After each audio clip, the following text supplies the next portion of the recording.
Good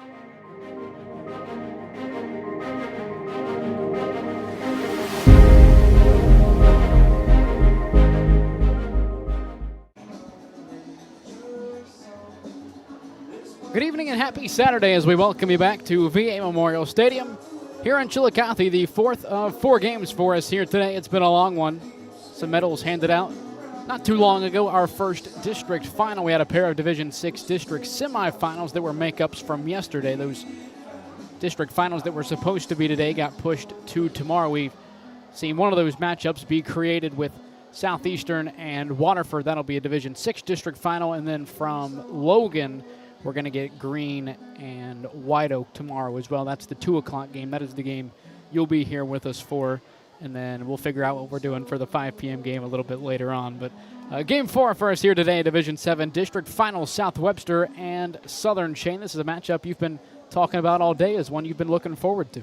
Well, the biggest thing from on the D7 side is I know when some of the seeding was taking place and a lot of coaches were talking, you knew there was a couple really lead arms there with Green. White Oak's obviously well coached. Portsmouth Clay had a terrific season, but when you cut right through all the records and just went to the eye test, there's a lot of coaches out in the area that felt like these were the top 2 teams in all of Division VII. So for them to meet here in the district championship round certainly should be a good one. And again, that's not taking anything away from Green. They advanced today with a good win over Trimble. And it sounds like White Oak went 10 innings, so with pitch count rules, that's going to be really unique to see what they have to end up going to pitching-wise, which would give Green a huge upside in that game as well. But that'll be a storyline for tomorrow. But, yeah, for tonight, I see – look, already we've seen the TVC hockey on display here. You and I have called Waterford, and then now Eastern Megs, and then now here we are with Racine. So, obviously, that conference is having a lot of success. I'm sure they're hoping that the third time is still the charm as they've been 2 for 2 so far. Yeah, for Southern, the number 5 seed in the Division VII District Tournament. Last tournament game was a 4-0 win over Portsmouth Clay. That was on Thursday. You were talking about Portsmouth Clay having a great season as well. For Southern, they're 2-3 in their last 5 games under head coach Kyle Wickline. And for South Webster, the number 1 seed in the Division VII District Tournament, 19-8, 8-2 in the SOC 3. I believe they shared that league title, but it was their first league title, whether a full-on league title or a shared league title, since 1981. Their 19 wins on the season is currently a school record. Obviously, that's subject to change if they were to win today or even win a few more tournament games.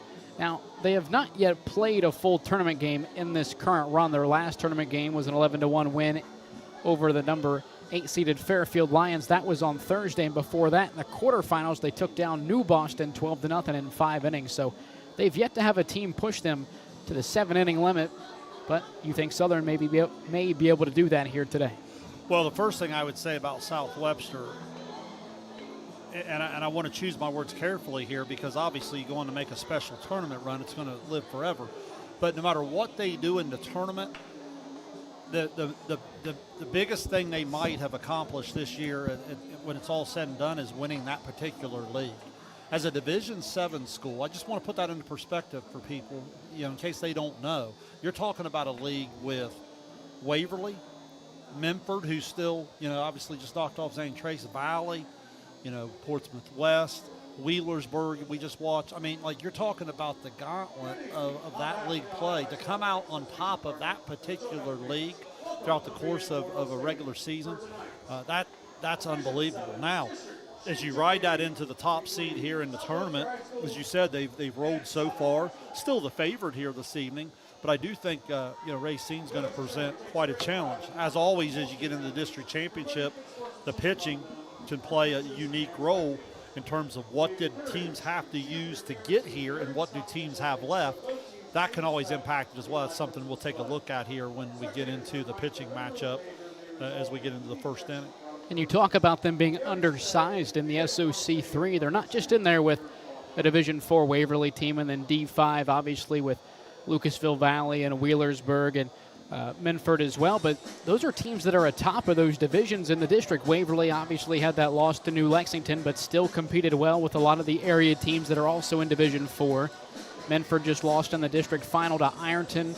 Wheelersburg and Valley are playing, I believe, right now for a district title down in Athens. So it's teams that are at the top of these divisions that are above South Webster. So it just goes to show, even though they're 2 or 3 divisions lower, they still compete on a year-to-year basis. And the other thing you want to make sure you let everybody understand is tournament baseball is completely different.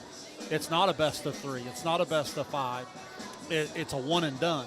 So a lot of times to be successful in the regular season, to win a conference championship, yes, you have elite arms at the top of your staff, but chances are you have some depth to your pitching staff. You have some depth to your lineup. But when you get into the tournament setting, a lot of times you run into the elite arms of other teams. The depth of your pitching doesn't matter on that one day for 7 innings. It matters, can your guy match that other elite arm? So that can happen along the tournament trail. So far, obviously, the South Webster offense is answered the call, as you said, run ruling 2 opponents in a row. And then tonight, obviously, Racine, certainly probably the most complete team they've played in the tournament trail to this point. And, we're talking about the SOC 3. For those who care, Valley leads Wheelersburg 1-0 after 4. So that's a scratch. And I don't know this for sure, but I'm pretty sure they traded 1-0 victories in the regular season as well. So a lot of hype going into this matchup. You and I watched those 2 teams play. Yep. When they're on their A game, I could see where 1, maybe 2 runs would be enough to hold up on any night the way they pitch and defend. So for the South Webster Jeeps under head coach Ryan McClintock, they're going with Jacob McGraw on the mound this afternoon. On the season, McGraw 52 innings pitched, a 3-3 record, a 1.08 ERA. Behind him defensively in the outfield from left to right, Benaiah Andrews, Dylan Schubert, and Bo Stevens in the infield from third to first. Cole Bennett, Hunter Barnard, Bryson McClintock, and Brody Perkins. Behind the plate, Sam Murphy. Well, the craziest thing, too, is I look at the roster there. McGraw and Andrews, both just juniors.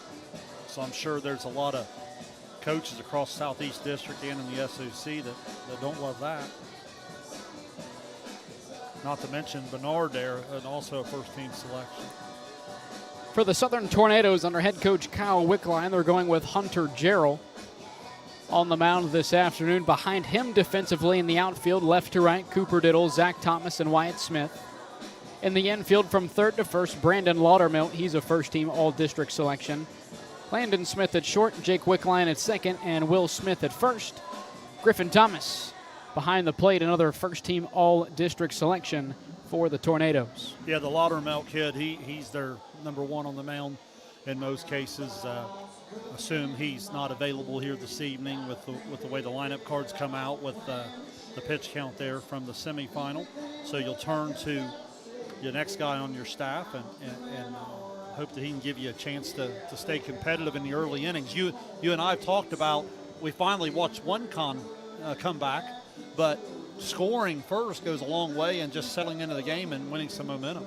I mean, we've seen 7 games now, and the team that scored first has won 6 of them. So we'll see how that plays out here in game number 8 of the district tournament, regardless of division here at VA Memorial Stadium. Neutral site tournament games with the lower seed will be batting in the visiting half of each inning. So the batting lineup for the Tornadoes coming into this afternoon goes as follows: Zach Thomas, Carson Ryder, and Griffin Thomas, the first 3 due up. Will Smith, Brandon Laudermilt, Jack Wickline, Hunter Jarrell, Landon Smith, and Cooper Diddle round out the Tornadoes batting lineup. Carson Ryder, the only other district honoree, a district honorable mention. Umpires coming out of the locker room here through the third base dugout. So we should be just a minute or 2 away from our lineup cards being exchanged there at home plate. This game originally scheduled for 7 p.m. and I'll say, Shane, just in my time, whether it's basketball or baseball, those are the only sports where you see tournament games stacked. 20 minutes behind schedule after 4 games, that's pretty solid. Yeah, it really is, and it's just good leadership, good execution. Southeast District, I'll give a hats off to them. They probably they probably weren't sure exactly what they were taking on in the 7 division format here to try to get through to the district championships to pass off to the state. The state takes over everything at the regional level. So yeah, they've been pretty good from a scheduling aspect, and they'll only get better as they move forward because they'll have a better idea of what to expect. And the one thing I'll say about the division realignment, you can correct me if I'm wrong, but it seems like in the Southeast District, the teams that are competing with each other every year at the district level, not a whole lot changed. I mean, the old Division 4 is now Division 7. Division 3 is kind of a mix between 5 and 6. You see some of the old Division 4 teams that stayed in 6, but most of the Division 3 teams are in Division 5. Any of the D2 teams are about D3, D4. So it's a lot of the similar competition that we saw when it was a 4-divisional format as well. You know, and what's unique, if you really dive in and study it a little bit, last year the Sweet 16 in Division 4, about half of those are now D6. So it really does open up a little bit more of the district final regional semis a little bit for some new characters to play a role. So just something to watch as you move into the future. A lot of people aren't crazy about the Southeast District taking the sectional championship title out because I think that does mean a lot to schools. You know, for schools that have trouble competing in their conference for conference championships, those are things that are very, very important to those schools. So that's probably been the biggest negative I've heard in return from a lot of people as I've tried to get feedback is it would take zero effort to still call it the sectional final instead of the district. So you wouldn't have to change anything. You're just calling it the same format, thing. just a different name for the round. Yeah. Now I believe it's the district first round for the sectional semis, the district quarterfinals for what would have been the old sectional finals. Some people still cut the net down on their home court in the sectional final, you know what I mean, like they called it, and still did that in basketball. So first pitch moments away here in Chillicothe, the umpiring crew for us this evening. Behind the plate, it's Matt Carson up the first base line, Dan Croy down the third base line, Eddie Deemer. Outstanding crew, big-time crew there. Matt Carson behind the plate's as good as we have in the entire Southeast District, so that should be a real good consistent strike zone this evening. If I remember correctly, I believe Eddie Deemer some district games down at the Convo this past season as well. So yeah, really good overall crew here this evening. And I'm not at the point where there are a handful of officials and referees that I can recognize by the face and by the name. Is it fairly frequent that umpires that do baseball or referees that do basketball or even officials that do football, they're going to do all 3 sports or at least 2 of them? Do you find that there are very many one-sport officials? I would say probably a little bit more multiple. Volleyball's really starting to grow, some of those different things. So sometimes they'll dive into that a little bit. Some of the basketball officials will maybe do the volleyball. I've also seen where, like, if you're a really high-level football official, a lot of times I've seen them back off of that and maybe do some lower-level basketball where but yeah, obviously we're in desperate need of all of them. Umpiring was a big issue still in our area this year in terms of not only the weather but just kind of the scheduling issues there. So hopefully into the future that's something we can patch up and from a logistics standpoint get that squared away. I'll tell you, in my experience just doing the broadcasting, and each sport reacts a little bit differently to calls they don't agree with. And I'm talking about fans and players. I don't know about you, but personally, I think volleyball might be the most ruthless. Miss a call on the court, that's I've seen the biggest reaction from, whether it's missed penalties or, maybe they called it in and it was out. There's been some big reactions, and you and me have seen them. And because when we come together, those are usually when the games matter the most. Whether it's the district or regional tournament over at Logan or Waverly, we've seen a lot of good games, and some calls go one. If it's 50-50, it's got to go one way, and the other side's not going to be super happy about it. Well, South Webster takes the field here. It's funny. The best thing volleyball's done is they put actual officials on the lines here in recent years. Remember, they used to just bring some fans out of the stands and tell them to decide if it's in or out. I said, how would that work on Friday night if you just give some of the locals a flag and say, if you see any holdings, just toss your flag on out here. You know what I mean? So, no, they've come a long way in the sport of volleyball just from that aspect. So again, Jacob McGraw will get the start for Coach Ryan McClintock and the South Webster Jeeps.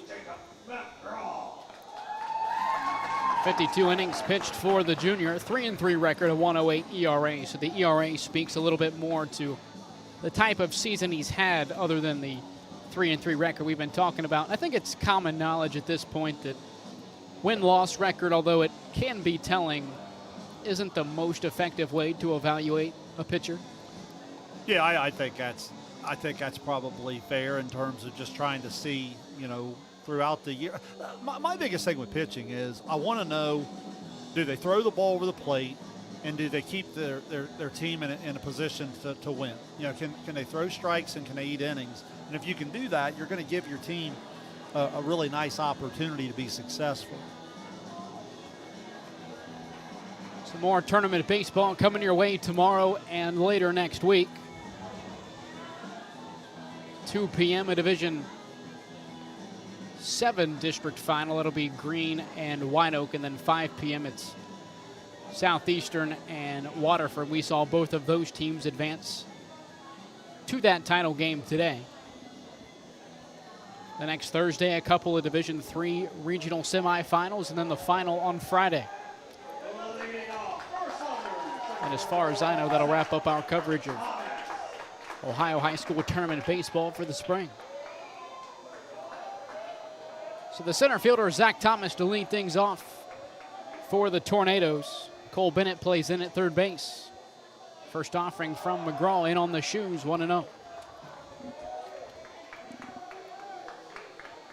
Spark plug here at the top of the order for Racine. We've highlighted this throughout the day. The ability to keep these leadoff guys off base can go a long way in allowing you to put up a 0 in that first inning, which is so crucial.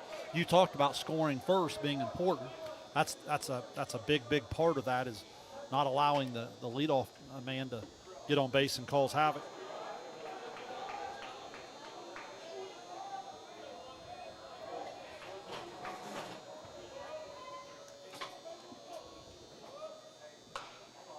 (2-1) grounded foul. 2 balls and 2 strikes to the leadoff man, Zach Thomas. See a 2-strike approach here from the leadoff lefty.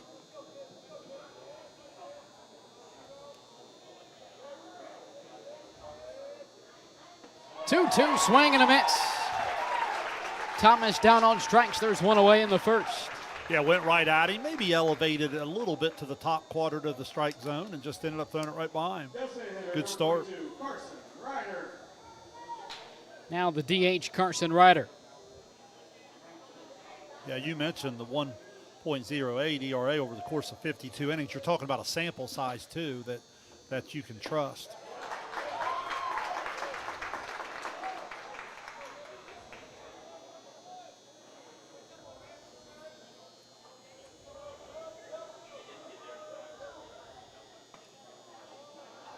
Dewey, you mentioned the list of opponents in their league. So the nice thing about it is a guy like McGraw has obviously been battle tested against some of the lineups he's been forced to face if he's been out there for 52 innings. 2 balls and 1 strike to the left-hitting DH, Carson Ryder.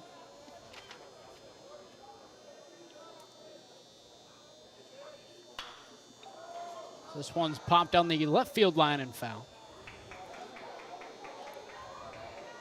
So far, no signs of nerves or that high adrenaline that we talk about for McGraw. He seems in total control of his emotions. Been commanding the strike zone pretty well. Another 2-2 opportunity here for him. 2-2, a screamer into the left side bleachers. Here's everybody is okay along the third base bleachers. Looked like the Eastern squad was down there watching in the picnic area a little bit there. You hope everybody's okay.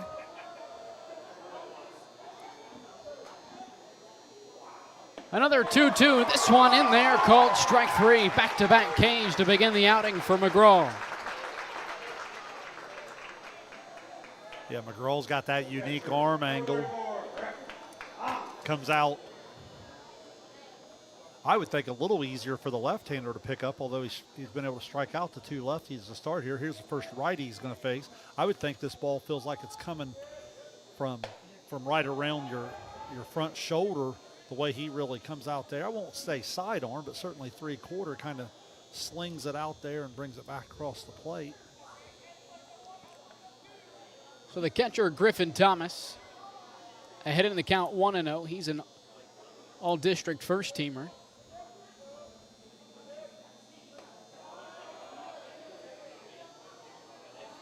We continue to beat on the excellent catcher plate. Appears we'll be in for another good one here this afternoon. Yeah, as I mentioned, once you get to the district final level, it's pretty safe to assume you won't see a bad one. 2-0 popped up. Perkins in foul ground right on top of the coach's box. And it's a 3-up, 3-down inning for the Jeeps and Jacob McGraw. South Webster, half of the first. When we return to Chillicothe, you're watching Ohio High School District Tournament Baseball on Southern Ohio Sports Authority, presented by Ohio Health. Now here's a little Wendy's menu hack for you. If you want a super fresh, high-quality burger every time, just tell them you want a hamburger. And then they'll give you one right off the grill. Made for you, not waiting on you. No code words required.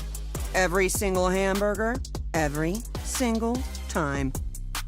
Okay, so that's not really a menu hack. When it's made fresh every time, gotta be Wendy's.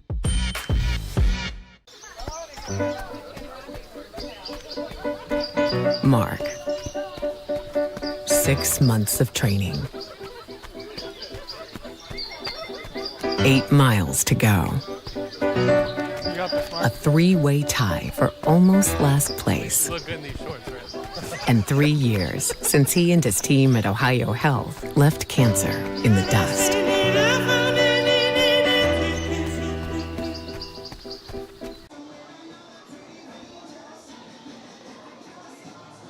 We welcome you back to VA Memorial Stadium. Bottom of the first here in Chillicothe. Hunter McGraw gets the start for the Tornadoes. Behind him defensively in the outfield from left to right, Cooper Diddle, Zach Thomas, and Wyatt Smith. In the infield from third to first, it's Brandon Laudermilt, Landon Smith, Jake Wickline, and Will Smith. Griffin Thomas behind the plate. First three due up for the Jeeps: Benaiah Andrews, Jacob McGraw, and Hunter Barnard. Rest of the lineup: Bryson McClintock, Cole Bennett, Bo Stevens, Tristan Belford, Sam Murphy, and Dylan Schubert. Handful of these names, multi-sport athletes, many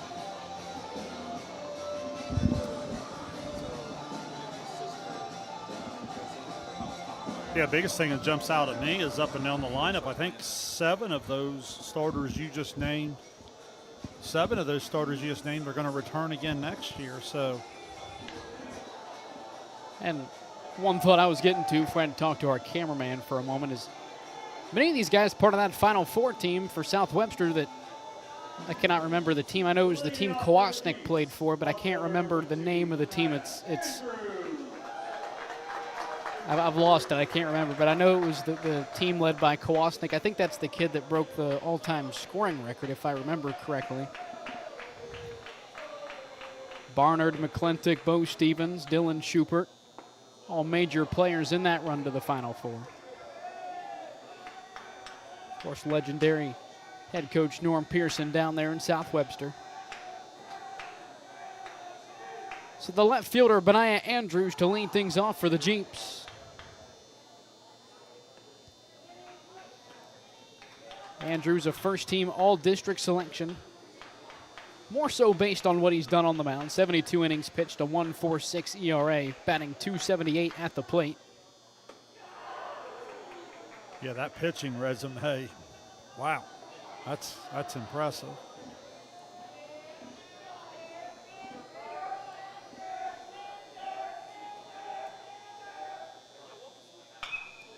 Ground ball left side. Here's Laudermilt. Across the diamond, one away. Good job by Laudermilt to get that big hop, get the friendly hop there, set the feet. Shows off that strong arm that he obviously demonstrates on the mound when called upon for Coach Wickline. This time the 5-3 put out. Good start, settle his pitcher in a little bit. Now the starting pitcher for South Webster, Jacob McGraw. Of course, really, Shane, when you just look at all the sports, whether it's volleyball, soccer, baseball, football, basketball, it seems like all of these SOC3 teams are at the district level every season. So McGraw sends this one to left field, backtracking is Cooper Diddle. He brings it in. Athletic grab by the Tornadoes left fielder.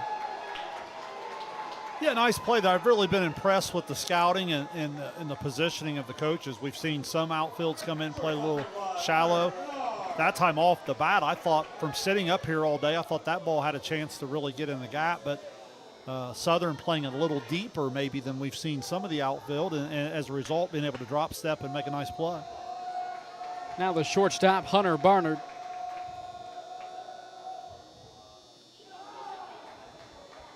Barnard, among those on the baseball team, definitely the biggest contributor. Well, I guess that's not completely fair to say. Dylan Schupert about 12.5 points per game as well, but Hunter Barnard 10 points per game during the basketball season. Third leading scorer on the team.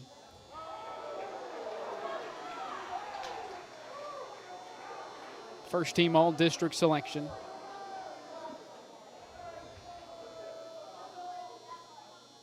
One low and away. It's 2-1 to Barnard. The two defensive plays seem routine to a lot of people, but the ground ball at third and the fly ball to left, that just helps settle in the pitcher a little bit here in the first inning.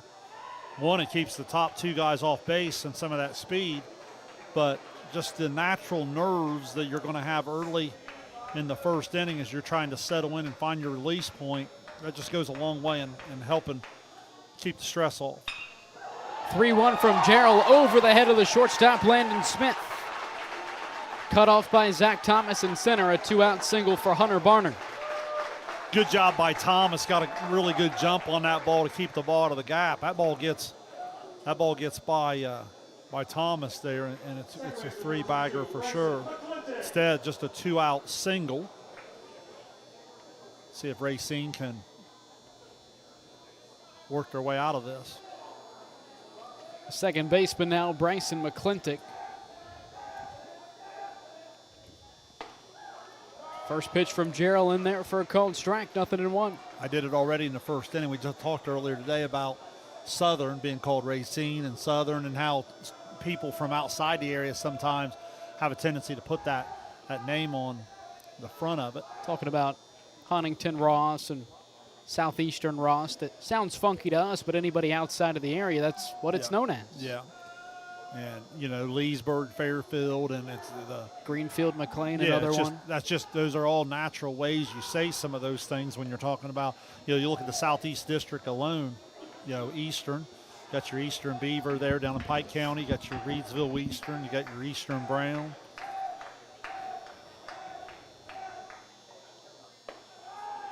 Also brought up the argument was it Cole Grove or is it Dawson Bryant? School name is Dawson Bryant, but you ask some of the athletes and the students, and they'll tell you it's Cole Grove. Yeah. Gerald throws over to first base, picked by Smith. Barnard back in safely.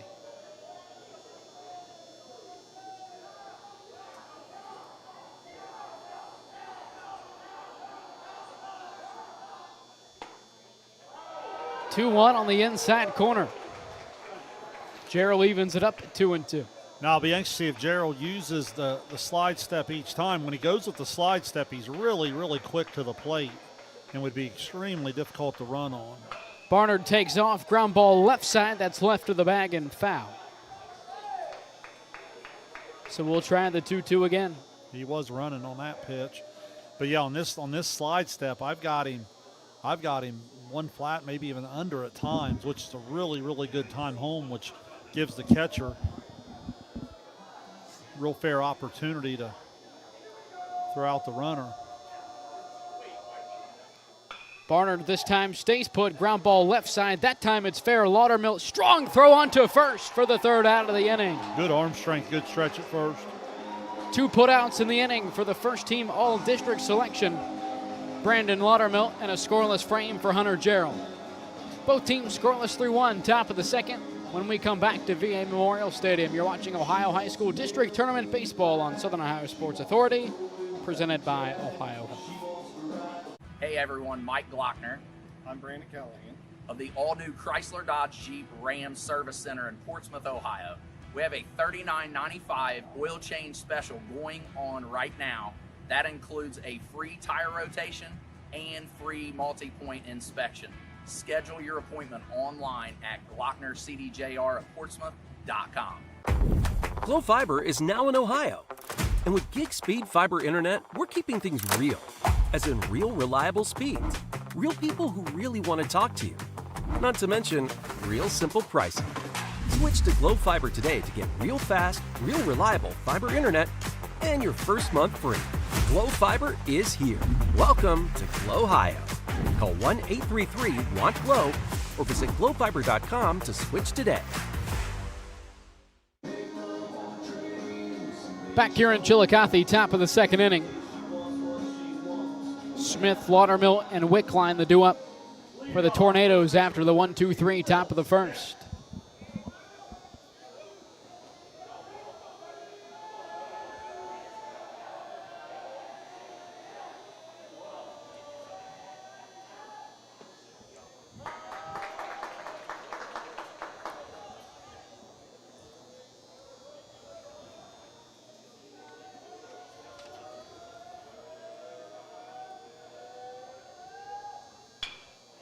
Oh, 1 chopper left side, charging is Barnard on the move. Throw on to first is in time, one away. Really athletic left side there for Southwestern. Barnard coming hard there. Good communication between shortstop, third base. You always teach your third baseman to win that glove side angle, but in that case, shortstop coming hard on the charge had probably a little bit better angle going toward first to make the throw, and records the put out to start the inning. Now the third baseman, district first teamer Brandon Laudermill.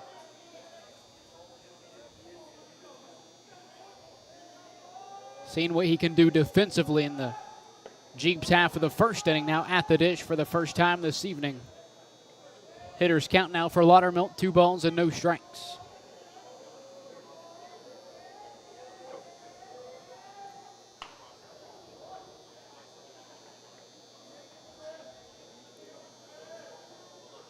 One of the few times McGraw's been behind. 2-0 comes right at him there and pitch a little bit on the outer half, just got out in front of it a little bit, hit it off the end of the bat.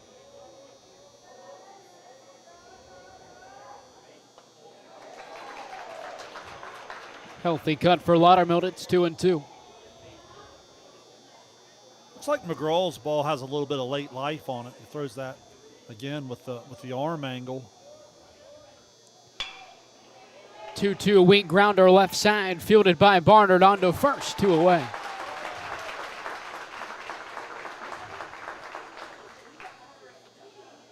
Good hustle by Murphy getting down the line from the catcher position to back up that ground ball. Second baseman number 7, Jake Wickline. Chance for McGraw to have a really efficient inning here and get his team right back in the dugout. First 5 Tornado batters retired by McGraw. Now the second baseman, Jake Wickline.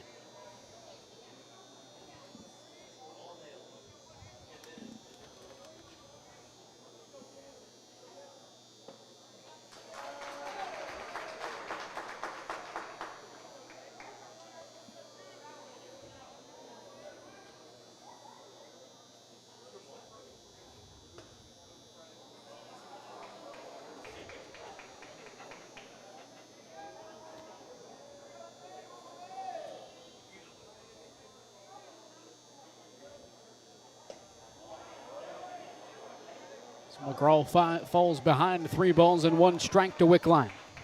Pretty straight up defensively here. Outfield a little bit more shallow as we move toward the bottom of the order. 2-out walk for Jake Wickline. That'll bring up the pitcher, Hunter Gerald. First batter to reach safely for Southern. It's Murphy from behind the plate out to the mound to talk things over with McGraw.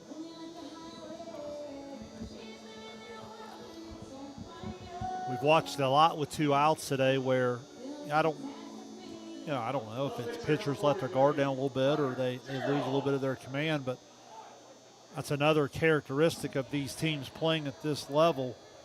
They can rally from any point in the inning. It doesn't have to be a perfect setup with a leadoff man on or whatnot. They can go with 2 outs, nobody on, and we've obviously seen some huge innings today.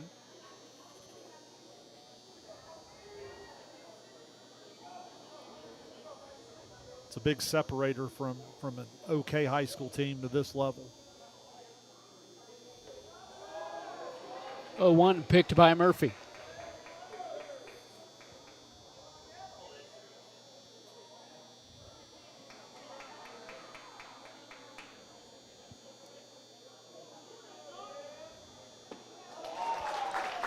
One and two.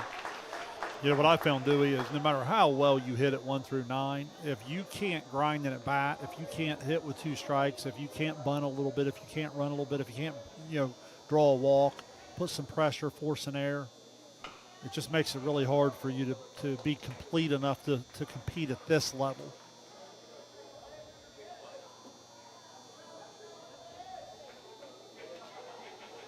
The pitching just becomes too good.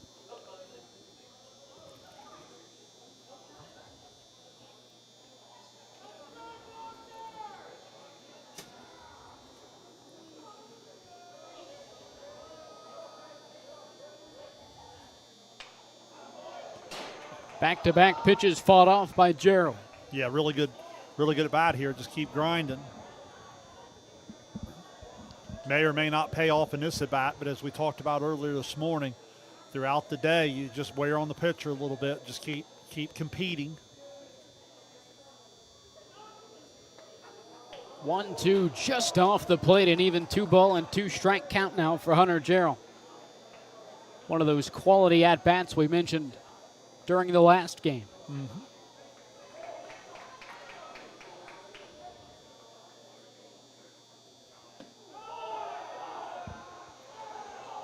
You fight off a couple good pitches, and all of a sudden he has a bad miss, and here you are in a 3-2 count. You're going to start the runner here. So if you're South Webster, you want to hold your position.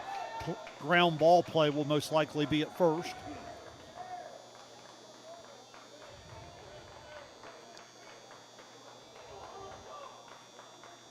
Payoff pitch from McGraw. Chopper up the middle, charging is Barnard. On the move to first. All 3 put out, 6-3. From Hunter Barnard to Brody Perkins. Another scoreless frame for Jacob McGraw, their half of the second inning when we return to Chillicothe. You're watching Ohio High School District Tournament Baseball on Southern Ohio Sports Authority, presented by Ohio. Richard. Countless nights in the garage. 8 shiny new Pistons. 1 very happy 16-year-old granddaughter. And 2 years since starting cancer treatment at Ohio Health.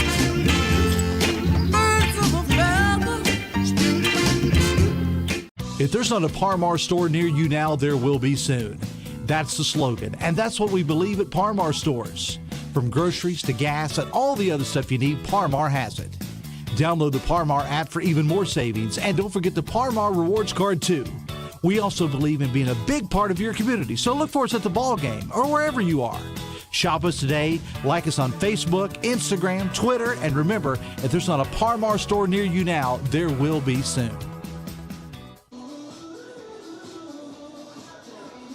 We welcome you back to VA Memorial Stadium. We're scoreless through an inning and a half. Hunter Gerald back out for the second inning for Southern. 5-6-7 due up for the Jeeps. Cole Bennett, Bo Stevens, and Tristan Belford. 1 hit allowed by Gerald in the first inning. It was a 2-out single for Hunter Barnard. And Gerald able to work around it and get the Tornadoes out of the inning unscathed. It's 0-0 here in the second. Yeah, South Webster had a few good swings on Gerald, able to bury him up a little bit.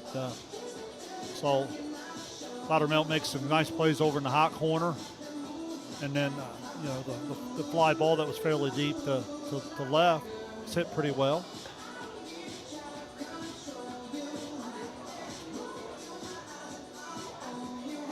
That was off the bat of McGraw.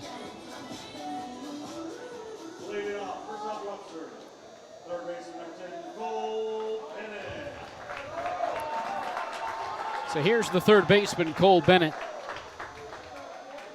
Sophomore, 316 average, 14 RBI. As Gerald comes home. Line drive, right center. Charging in is Thomas, but he's not going to get there. A leadoff base knock for the sophomore, Cole Bennett.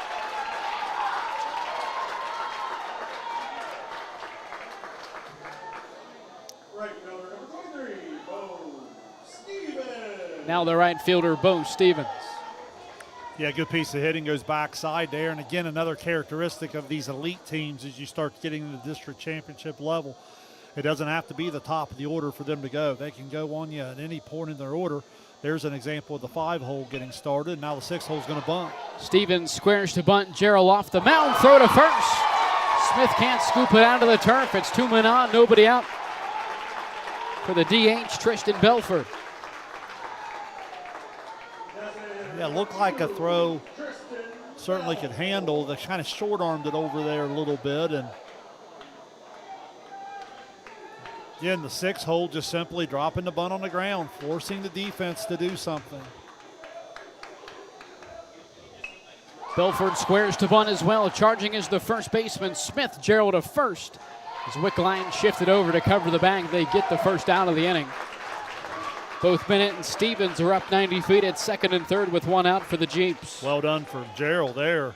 Had to avoid the runner a little bit. Throws it over the top, but that's almost automatic.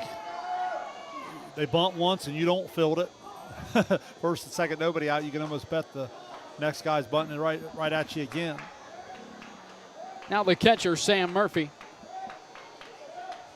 216 average for the junior, and a squeeze play, and it'll work out. Diving home is Bennett from third. 3 consecutive bunts for the Jeeps, and they lead 1-0 here in the second inning.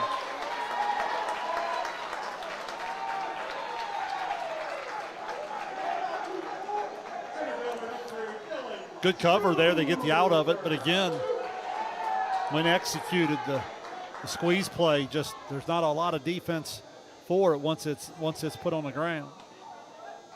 Schubert fakes the bunt, pulls it back. Stevens was about halfway down the line.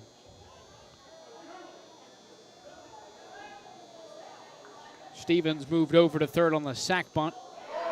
And this one behind Schubert, and it hits him in the back. That's certainly not what you wanted in the 9-hole spot. Now you 2 on, 2 out, and you turn the order back over to the top for Andrews. The only positive, Shane, you could possibly bring out of it is something we've talked about a little bit, is splitting up the top of the order a little bit. Yes, if you're able to get out of it, I agree, yeah. Andrews a ground out to third an inning ago. I believe they were checking on Dylan Schubert, took that one right off the back number.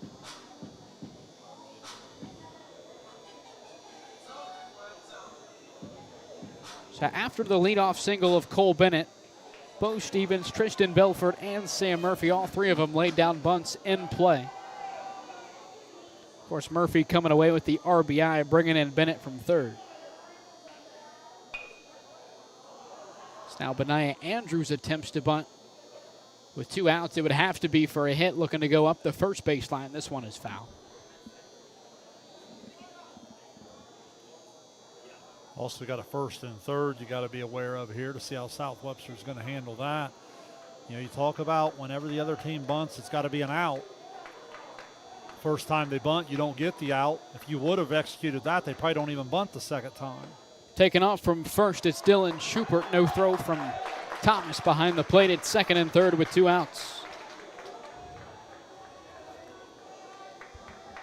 Now if you're Southern, you're just trying to keep the ball in front, and you're playing the batter here, play at 1. You're South Webster, you're seeing an incredible opportunity here with the top of the order in the box. A base hit puts you up 3-0. 2-1 Andrews to left center. Thomas calls for it and makes the grab for the final out of the inning. Good damage control there. Made a good pitch. The Jeeps the first onto the board. It's 1-0. Headed into the top of the third here in Chillicothe. You're watching Ohio High School District Tournament Baseball on Southern Ohio Sports Authority, presented by Ohio. This broadcast is brought to you in part by Willie & Son Trucking. Willie & Son Trucking has been a proud supporter of local student-athletes, coaches, and athletic programs throughout its history. Be sure to look out for the Shack Athlete of the Week presented by Willie & Son Trucking each week at sosaohio.com. Since 1853, Tomlinson Insurance has been protecting families, farms, and businesses in our community. As an independent agency, we offer personalized coverage for your auto, home, farm, and business, plus health and life insurance too. And we proudly partner with Erie Insurance to give you peace of mind with reliable coverage at competitive rates. Tomlinson Insurance. Let our history be your future. Call us today at 740-773-4181 or visit us at tomlinsonins.com. 8-9-1 due up for the Tornadoes in their half of the third inning. Landon Smith and Cooper Diddle will get their first plate appearances. Then it's back to the top of the order with the center fielder, Zach Thomas. Good job by Southern there. After they made the one mistake, South Webster, obviously, as all really good teams are going to do, they punish you for it, and they're able to turn it into a run. But to Southern's credit, they're able to keep it at one run and not make it anything that allows the game to get away from them here early. First offering to Smith in there for a called strike, 0-1. For Southern, you'd love to get a base runner here from the bottom of the order, see if you could spark a rally. 0-1 popped right side. Perkins moving into foul ground, coming all the way over from second base. It's Bryson McClintock with the basket catch, one away. So athletic. We've watched that type of play unfold about 4 or 5 times today, and we've watched that ball fall between the line and bullpen. And now that he's returned to his normal spot there, Dewey, you look out and you understand how far he went to get that, and you really appreciate just how good a play that was.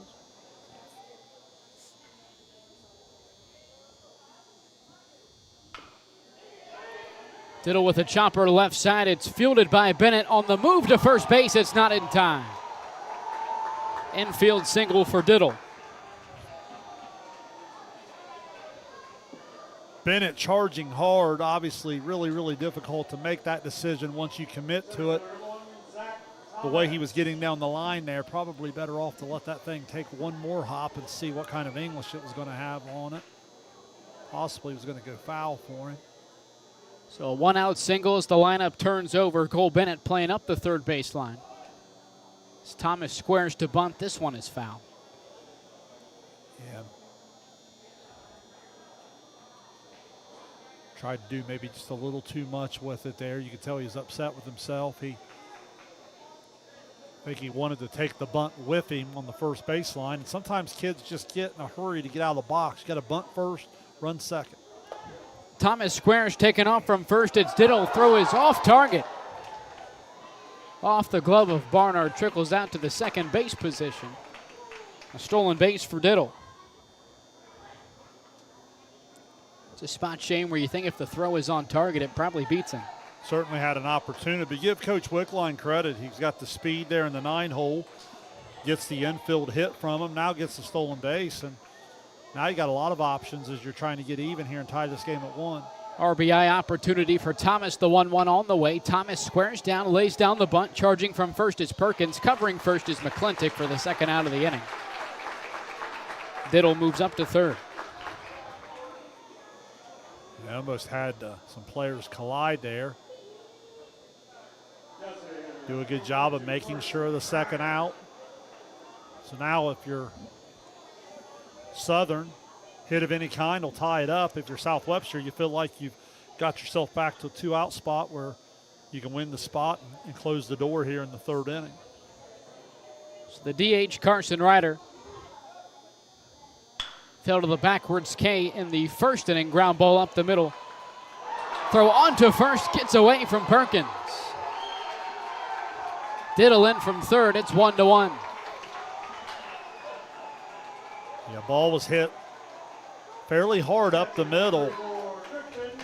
Had to go arm side and filled it pretty deep. By the time ball got up on him a little bit, wasn't able to really get a lot on the throw and pulls the first baseman wide, and we're tied at 1. Good answer here from Southern. Just goes to show the ability to run and the ability to put a bunt between the lines can pay off. No question. Sometimes you just got to put the ball in play. Yeah, the speed of the 9-hole certainly created a little bit of that opportunity. As the catcher, Griffin Thomas, stands in.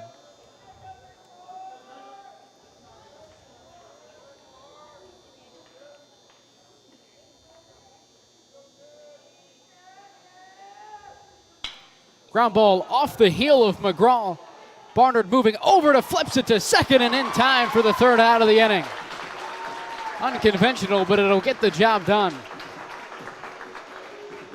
The Tornadoes come storming back. They tie it up at 1 apiece. Headed into the South Webster half of the third when we return to Chillicothe. You're watching Ohio High School District Tournament Baseball on Southern Ohio Sports Authority, presented by Ohio Health. Now here's a little Wendy's menu hack for you. If you want a super fresh, high-quality burger every time, just tell them you want a hamburger. And then they'll give you one right off the grill. Made for you, not waiting on you. No code words required. Every single hamburger, every single time. Okay, so that's not really a menu hack. When it's made fresh every time, gotta be Wendy's.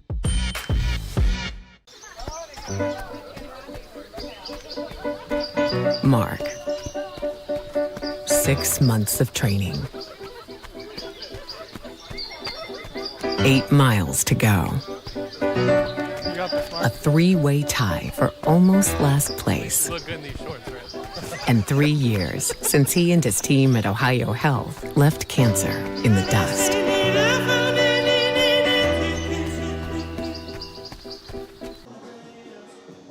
We welcome you back to Chillicothe. It's 1-1. Southern just tying it up, and their half of the third inning. An update from Athens. Valley 3, Wheelersburg 1 the final. 4th district title in 5 seasons for the Indians. Carson Powell throws a no-hitter. So gives up a run, but does throw a no-hitter. Wow. And we saw that offensive attack from Wheelersburg in that win over Wellston. And we mentioned that with the individual that Valley threw on, I believe that was Tuesday is when Valley played. Or was Valley one of the Wednesday games? Either way, we talked about that it was going to have or lead to Powell being available for that game, and that's what you got. Yeah, that's impressive. So the Indians back in the regional tournament, which is where the winner of this game will move on to.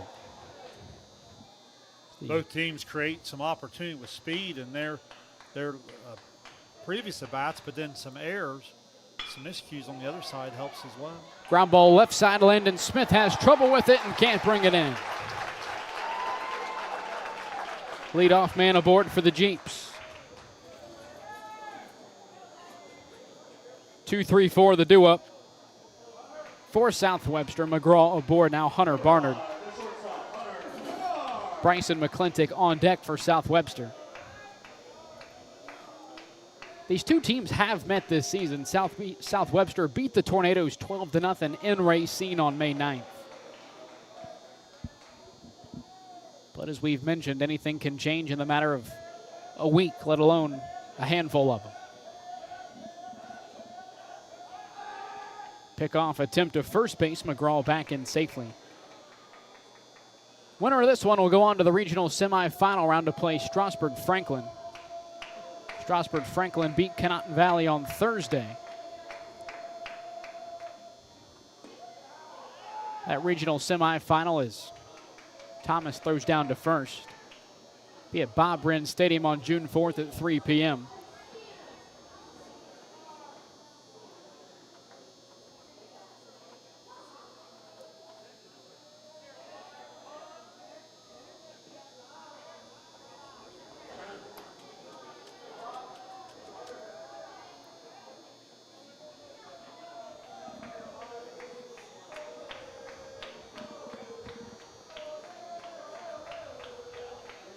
McGraw fakes it first, but a high drive by Barnard into right center field. That'll be down for extra bases for the junior.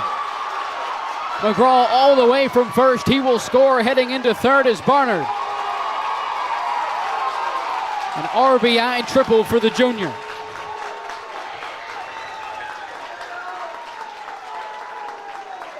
Yeah, you have an error to start the inning and just changes the whole feeling.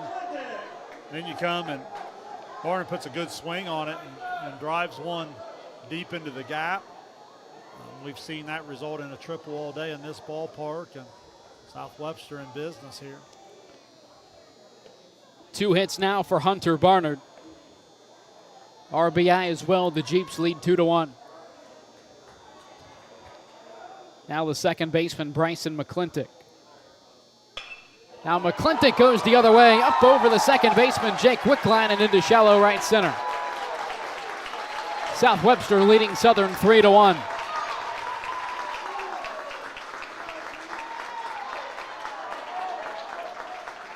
Talked about this with Southeastern earlier today. The South Webster team, as they get older, adding a little bit more pop to the lineup. The nights they have not been successful. It's been from a lack of offense with some 1-0 losses, some 2-1, 3-2 type of defeats. When they swing it at this level, they're tough to beat. Cole Bennett now, he singled in the second inning.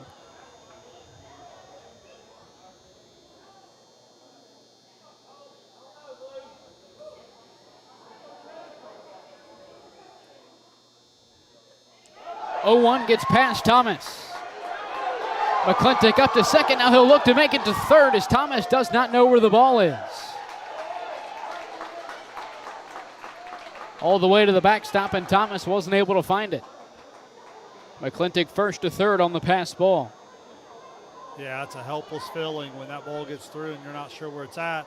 What you try to teach your catcher is to get their eyes straight up on the pitcher, and the pitcher should be pointing right from the get-go. That time, all of that communication slow to happen. Great effort on the base pass. 1-1, Bennett fights it off. Clinic running hard there. So many times you see the ball get through and you just get a guy just jog it on out. He was sprinting there with the idea of turning and taking another base. 1-2 into the turf, this time blocked by Thomas. 2-2 runner on third, still nobody out here in the third inning. 2-strike hitting, need to strike out on one side, need a ball and play on the other.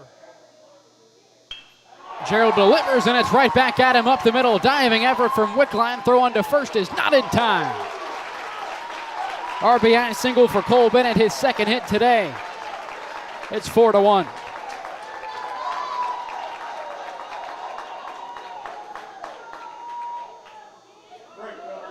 Still nobody out. This is where Southern's got to really compose here and not let this thing get away from them. Nearly a highlight reel effort up the middle from Jake Wickline. Got to be ready for a bunt here. Now Stevens squares to the right side. It is foul. South Webster's put a lot of pressure on Southern. I believe they've tried, 3 bunts. 2 were successful outs, but the one mistake kind of opened the opportunity for that first run. Cole Bennett now also 2 for 2, joins Hunter Barnard, the only other Jeep with multi-hits. Stevens flies this one to left. Charging it is Diddle for the first out of the inning. Good communication there in the outfield. Get the first out, which kind of takes the bunt off there. So the runner unable to move up, and you're able to record the out.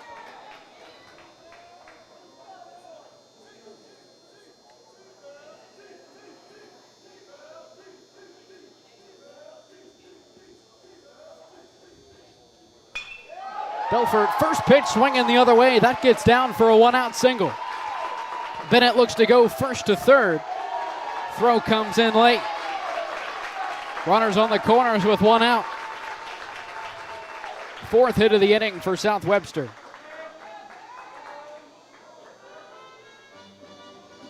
And a mound visit now for Southern.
So the Tornadoes will remain the same. We will have a pinch runner at first base.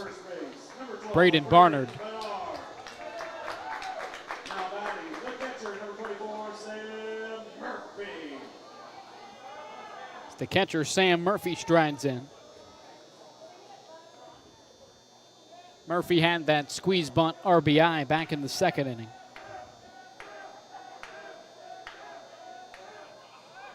They're going to try to do it again, and this time Cole Bennett is caught between third and home. Run down, Bennett is tagged out. And at third, Barnard's called out as well. Not your typical double play, but it'll work for the Tornadoes. Great pick-me-up from the defense, trying to squeeze one in, bunt and run the other. They miss it all together, and Racine fills in on the run down well. All the coverages are correct, and what a big pick-me-up double play to kind of keep them in the game for now. Jeeps tack on 3 more. It's 4-1. Top of the fourth when we return to Chillicothe. You're watching Ohio High School District Tournament Baseball on Southern Ohio Sports Authority, presented by Ohio Health. Hey everyone, Mike Glockner. I'm Brandon Callahan. Of the all-new Chrysler Dodge Jeep Ram Service Center in Portsmouth, Ohio. We have a $39.95 oil change special going on right now. That includes a free tire rotation and free multi-point inspection. Schedule your appointment online at glocknercdjr@portsmouth.com. Glow Fiber is now in Ohio. And with gig speed fiber internet, we're keeping things real. As in real, reliable speeds. Real people who really want to talk to you. Not to mention, real simple pricing. Switch to Glow Fiber today to get real fast, real reliable fiber internet and your first month free. Glow Fiber is here. Welcome to Glow Ohio. Call 1-833-WANT-GLOW or visit glowfiber.com to switch today.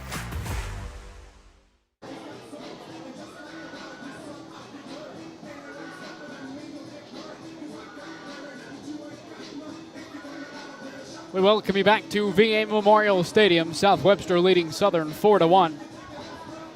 4-5-6 due up. And the Tornadoes half of the fourth inning. Will Smith, Brandon Laudermilt, and Jake Wickline. Yeah, that play that ended the last half inning, what they were trying to do on the first and third, they're trying to squeeze the guy in from third while bunting and running the backside runner first to third. But once the bunt didn't get down, then everything just broke into chaos. Racine did a good job of filling in on the rundown, getting the out, and then being able to throw to the coverage at third for the second out. So McGraw back out onto the mound for South Webster to face the first baseman, Will Smith. He grounded out to short back in the second inning. McGraw fights back to even it up at 1-1. A little bit of a momentum for Southern in a way there, because with one out, you almost got the feeling of like this thing's going to accidentally go to 5-1, maybe even 6-1. So now to still only be down 4-1, offensively, you have shown the ability to threaten a little bit. 1-1 popped up. Straight away center, Schubert under it, one away.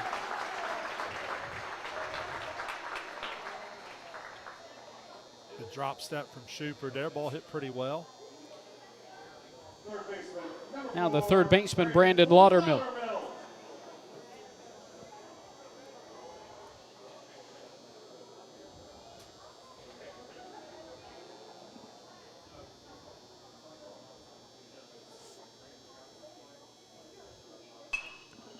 Laudermill, first pitch, swinging this one down the right field line. Stevens giving chase, but he's not going to get there. Long strike number one for Laudermill.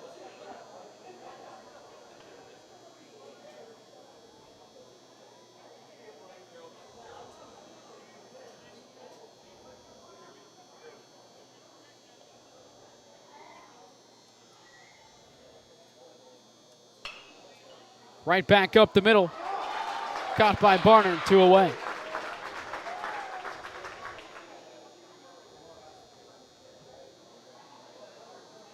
Two quick outs here in the fourth inning for McGraw.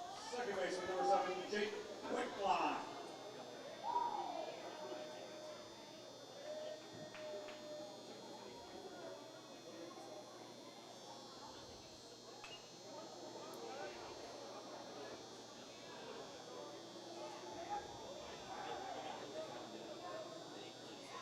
Caught a piece of Murphy there, I think, on the foul ball. Home plate umpire Matt Carson going to deliver the ball on out and give Murphy a second.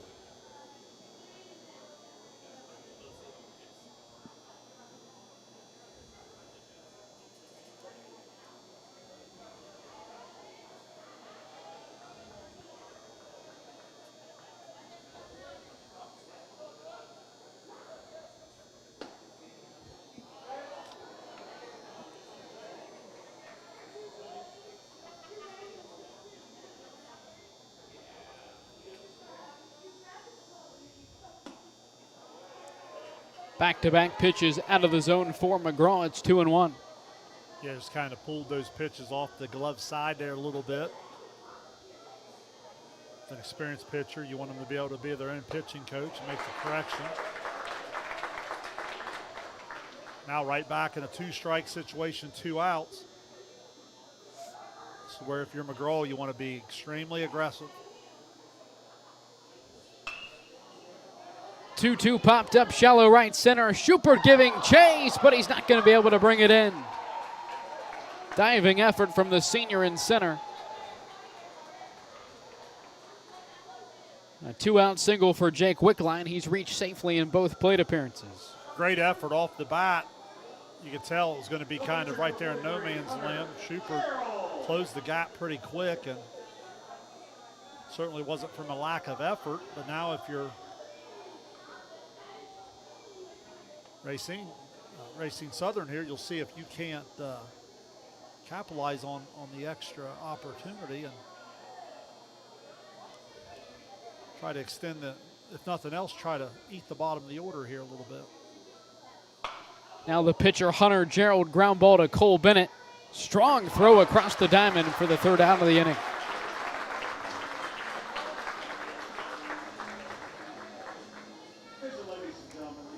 Scoreless frame for Jacob McGraw. It's 4-1. Bottom of the 4th when we return here at VA Memorial Stadium. You're watching Ohio High School District Tournament Baseball on Southern Ohio Sports Authority, presented by Ohio Health. Richard. Countless nights in the garage. 8 shiny new Pistons. 1 very happy 16-year-old granddaughter. And 2 years since starting cancer treatment at Ohio Health.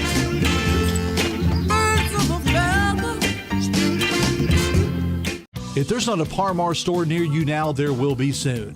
That's the slogan, and that's what we believe at Par-Mar stores. From groceries to gas and all the other stuff you need, Par-Mar has it. Download the Par-Mar app for even more savings, and don't forget the Par-Mar rewards card too. We also believe in being a big part of your community, so look for us at the ball game or wherever you are. Shop us today, like us on Facebook, Instagram, Twitter, and remember, if there's not a Par-Mar store near you now, there will be soon. Back here in Chillicothe, it's 4-1, bottom of the 4th inning. Hunter Gerald still on the mound for the Tornadoes, due up for the Jeep, Sam Murphy, Dylan Schubert. Then it'll turn over with Benaiah Andrews.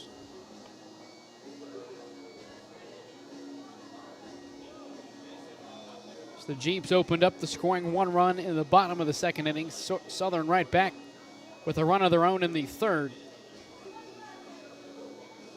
Where the Jeeps put on 3 runs in that home half of the 3rd inning to make it a 4-1 ball game. Scoreless frame and half inning ago in the top of the 4th. Leading off for the Jeeps, the catcher, number 24, Sam Murphy. Both of the innings with runs being scored on South Webster, you had an error early in the inning that ended up leading to some problems later in that inning for Southern. Back on the first run of the night, it was unable to field a bunt.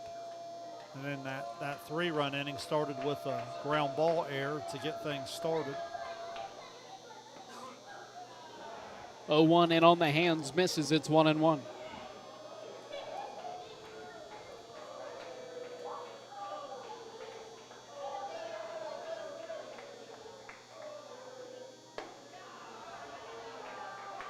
I just heard, did John Bruce announce in between innings that I'll shut concessions down in 5 minutes. Is that what I hear?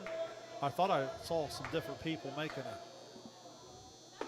That usually creates some traffic headed towards the food stand. Seemed to hair early, but maybe that's just because I like to eat a little bit. I mean, maybe that's normal. Supply and demand. When the supply is cut off, the demand goes up. 3-1 up and in, a 5-pitch walk for Sam Murphy. Leadoff man aboard for the Jeeps.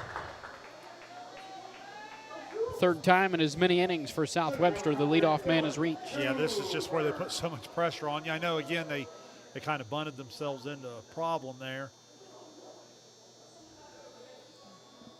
in the last inning, but that doesn't mean they're going to lose their aggressive nature here, because that's just how they go about it.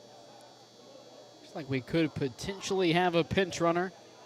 Brian McClintock chatting with home plate umpire Matt Carson.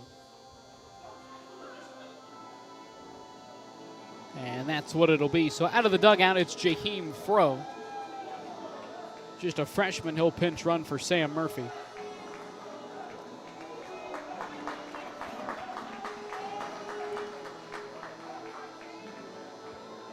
A lot of these freshmen get an opportunity to run the bases a little bit throughout the year.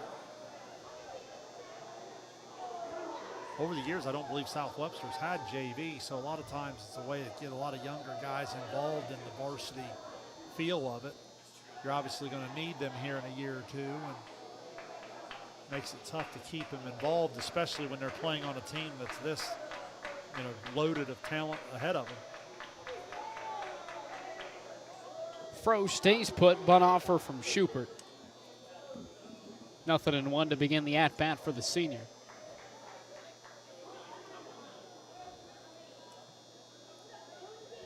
Yeah, and ideally you'd love to push this ball first base side. Third base going to crash down hard. Third baseman with a pretty good arm.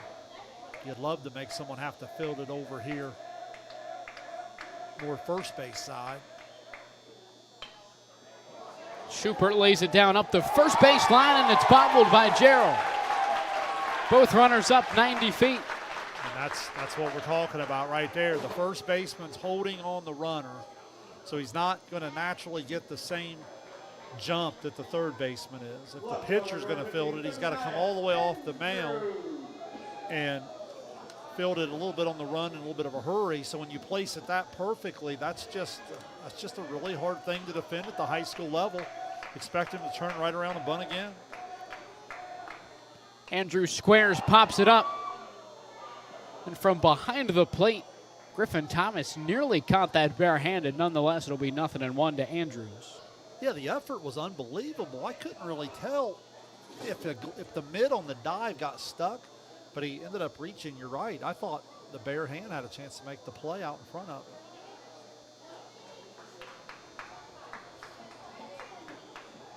Jeeps dodge a bullet there. You got to be able to get the bunt down. Expect it to still be on. Andrew Squares this time pops it up as well, much closer to the Jeeps dugout. So it's 0-2 for Benaiah Andrews. Well, now with 2 strikes, might let your leadoff guy swing away. That's got to be frustrating here. Let's see if he can make good on it with a swing. Gerald comes set. Here comes the 0-2.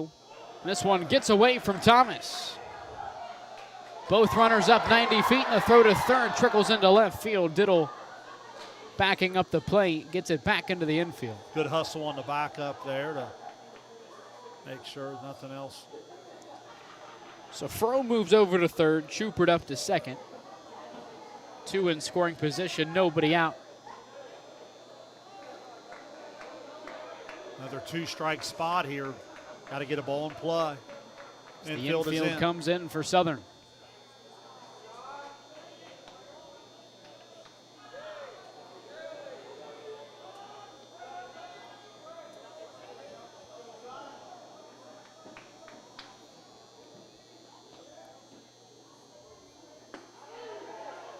Cold, strike 3.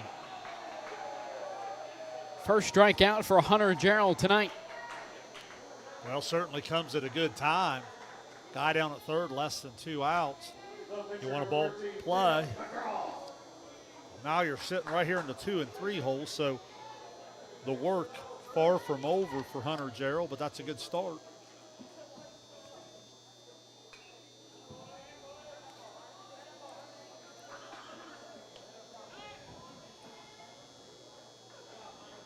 Infield's still in other than at shortstop. I would say now the Jeeps are on the contact play. Any ground ball now with 1 out, probably going to make you throw them out at the plate, knowing that they'll still have 2 base runners on. It's worth the risk reward at that point. Probably going on just about any ground ball contact. 0-1 popped up. Shallow left field, Diddle and Thomas coming together, but it's going to drop in. Schubert stays put at second. Fro comes home to score. It's 5-1. Yeah, just hit it in no man's land. Ball falls in the triangle out there, and now a chance to bust this thing completely open with the swings that Bernard's had to this point. So far, Barnard 2 for 2 with a triple and an RBI in the 3rd inning. First pitch swinging to right field. That's down for a base hit, his 3rd tonight.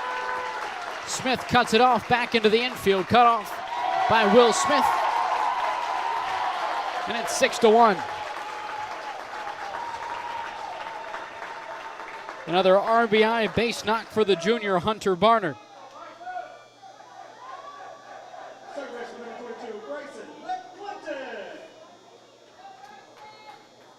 Just so impressed with the ability of South Webster to come at you in a lot of different ways with the ability to swing it and the ability to use the bunt and the speed on the bases. Defensive indifference as Barnard moves to second.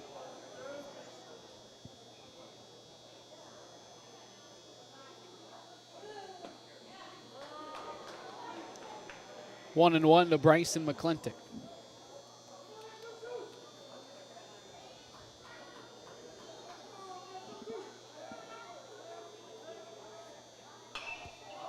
One popped up right side. Will Smith giving chase, but runs out of room. It's 1-2. You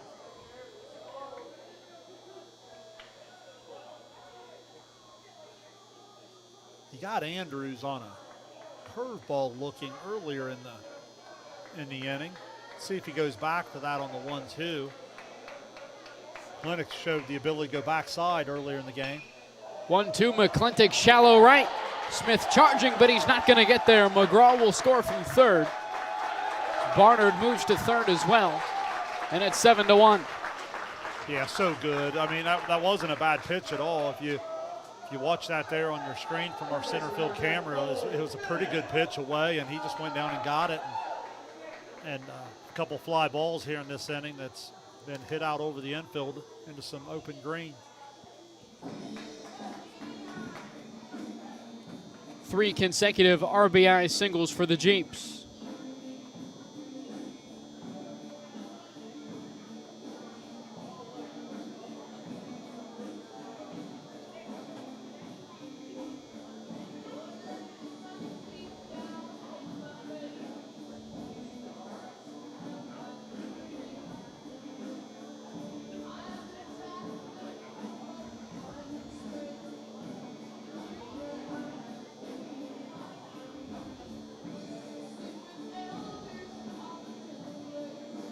Mound visit now for the Tornadoes.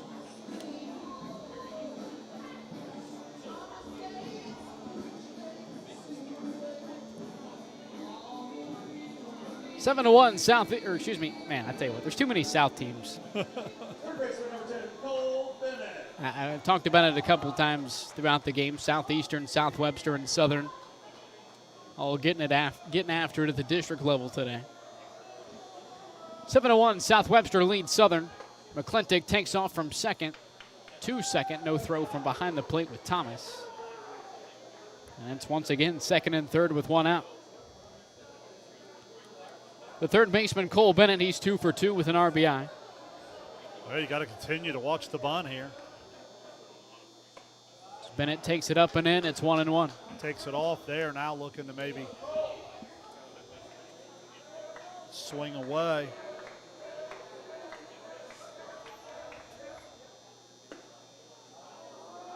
Paint's back in action tonight. Off to a 2-2 start. They're back in Johnstown taking on the Mill Rats. Currently 1-1, top of the sixth, but the Paints have the bases loaded with just one out, so you're hoping they add on a bit. Traded blowouts with the Rex on Thursday and Friday. Beat the Rex 12-2 Thursday night, then lost to them 12-4 the following night.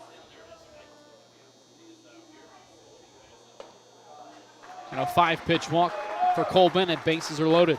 My understanding with so many of the college levels of the college game into their postseason, sounds like the Paints are going to get a lot of help here in the next couple weeks. The Prospect League is funny. So we'll have a pitching change for the Tornadoes. We'll keep it here. As far as I currently know, the Paints have 3 players from Purdue, which anytime you can get a Power 5 player in, it's definitely a big thing. But in all honesty, say something about Denison. Denison is a common, a lot of Denison guys. The one thing I don't think a lot of people realize about baseball, especially at the collegiate level, when you talk about Division I, Division II, Division III, it's not all that different. It really isn't. Now, the money, the size of the schools, the media coverage, it's all different. Now, I'm not saying Denison is at the same level as an LSU or Vanderbilt or anything like that, but I'm just telling you. I understand what you mean. A player at Ohio State and a player at Otterbein, not as different as you think. Well, it's a good point in baseball compared, because obviously in other sports there is a big difference. But to your point, I would love to see baseball, especially as the NIL starting to take over and different things, I would love to see baseball take a lot of their AA down out of play and force these kids into college a little bit more. And I think things like the Chillicothe Paints can still give you that small town USA minor league baseball feel and kind of give you some of that baseball. But I think what it would do is I think it would make guys a little bit more recognizable, I guess is the word I would use. Think about why everybody understands in the NFL draft or the NBA draft who these kids are when they've watched them in college, where if you can funnel them more in, and because I'm telling you, when I watch the College World Series and some of these super regionals and that's good baseball. So that's intense baseball. If you could become more aware of who some of these guys are, they would be a lot closer to the minor leagues. Like when your favorite team, like we're big Reds fans, when the Reds draft an 18-year-old, that might be a great draft pick. They don't have a chance to be in the major leagues for at least 4 or 5 years. Nobody knew who Ellie De La Cruz was until a couple of years ago when he'd been in the organization for probably 6 or 7 years. So it's stuff like that. And you talk about the NIL. I think one of the, at least in my opinion, I think one of the guys as of late that really took the world, and a lot of it has to do with NIL, was Paul Skeens. Sure. I mean, a lot of guys, he was kind of the new guy. Ellie De La Cruz is another one as well. There's a handful of others that you don't have to watch baseball. You know who Paul Skeens is. More than likely, you know who Ellie De La Cruz is. Mike Trout was one of the first guys that I think really took off in modern times. But you're saying there should be more of those. There should be more guys that you should use NIL to promote these guys even at the D2, D3, NIA level. I would like to see if pro scouts are going to come to high school fields and high school camps and start putting all this money in front of 17 and 18-year-olds, I'd like for it to be because they think they're good enough to go join their AAA team. I guess is all I'm saying. If not, let them go to college to where they still have a route to be a professional baseball player someday if they're good enough, but at the same time it pushes them into education a little bit more, and it allows us to put a little bit more money into the college game, because I think the college game has a chance to be really, really good, really exciting.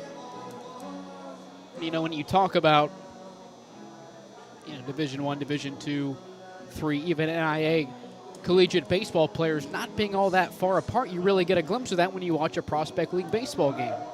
You say, well, there's 3 guys that are from Purdue here on the Paints. Can you pick them out? You probably can't, because it's hard to find out, and baseball is a game that just varies so much day to day. A guy that plays for Purdue could go play in Division III. He's still susceptible to falling in an 0-10 slump.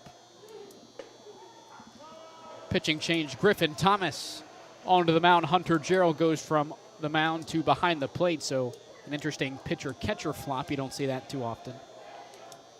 Yeah, again, you see that more in the smaller level. Probably wouldn't see that in the higher divisions as much. I'm not saying you never would, but I'm just saying sometimes that's just almost necessary at the D7 level. Infield remains in. It's the right fielder, Bo Stevens. Bases loaded, 1 out. South Webster starting to flirt with a run rule opportunity here.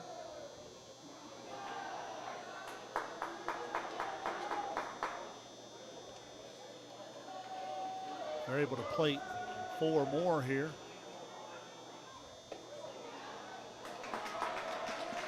Back-to-back walks for the Tornadoes. It's 8-1. It's that 11th run now. Stands over at first base. Now, obviously, this wouldn't be a walk-off situation because we're only in the 4th inning, but it would put them 3 miles from the house when they take the field defensively in the top of the 5th.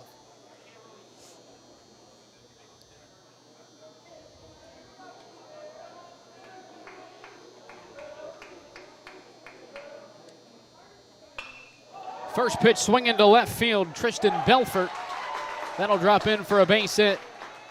Station to station, everybody up 90 feet. It's 9-1. Good strong throw there from left field. That was a force play at third base, and thought the base runner got caught back on the bag a little bit more. Got to get off there a little bit more, knowing if that ball falls, you got to get there. The catcher, number 24, Sam Murphy. This is just where the Jeeps just keep coming at you, man. They just put so much pressure on you. I've been so impressed. You watch a day like today and you wonder, how's this team, lost some of the games they have, 1-0 or 2-1, but I guess that's just baseball. It's the SOC3, especially this season. Some of the top baseball in the Southeast District. Ground ball left side, backhanded by the third baseman. Laudermilt onto first, but there's nobody there. So Laudermilt eats it. They do get the force. Another run comes home to score. It's 10-1. Yeah, I think he wanted to go 3-1.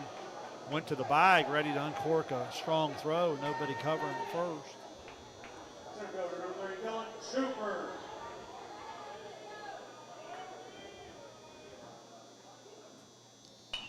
Now Dylan Schubert.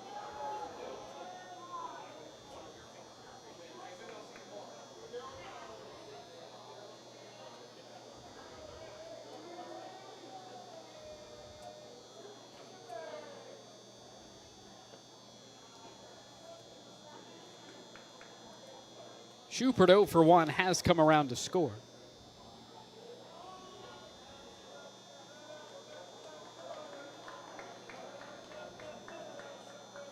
South Webster leading Southern 10-1. Fly ball down the right field line. Wyatt Smith moving towards the line. This one foul. So 1-2 now for Dylan Schubert.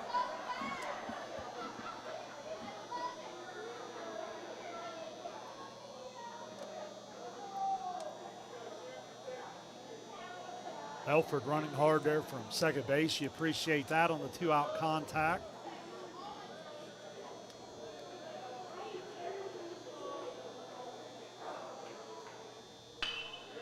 Ground ball left side. Here's Smith. Short way to second. That'll get the Tornadoes out of the inning. 6 runs in the frame for South Webster. They lead by 9 headed into the 5th. Here in Chillicothe, you're watching Ohio High School District Tournament Baseball on Southern Ohio Sports Authority, presented by Ohio Health. Now here's a little Wendy's menu hack for you. If you want a super fresh, high-quality burger every time, just tell them you want a hamburger. And then they'll give you one right off the grill. Made for you, not waiting on you. No code words required. Every single hamburger, every single time. Okay, so that's not really a menu hack.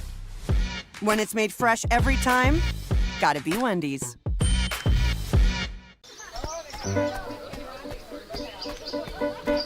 Mark. 6 months of training. 8 miles to go. A 3-way tie for almost last place. You look good in these shorts, right? And 3 years since he and his team at Ohio Health left cancer in the dust.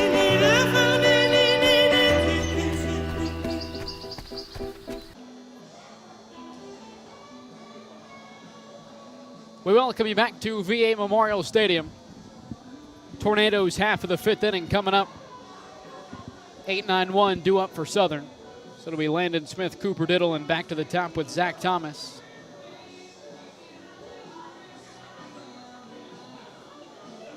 As Jacob McGraw back out onto the mound for the Jeeps. So far, 4 innings of 2-hit, 1-run baseball tossed by McGraw. Yeah, overall been pretty sharp. Had the 1 inning where they had a little bit of a miscue there, led to a run, but for the most part, he's been around the zone, working ahead, doing everything that I'm sure Coach McClintock wanted from him coming into this district championship.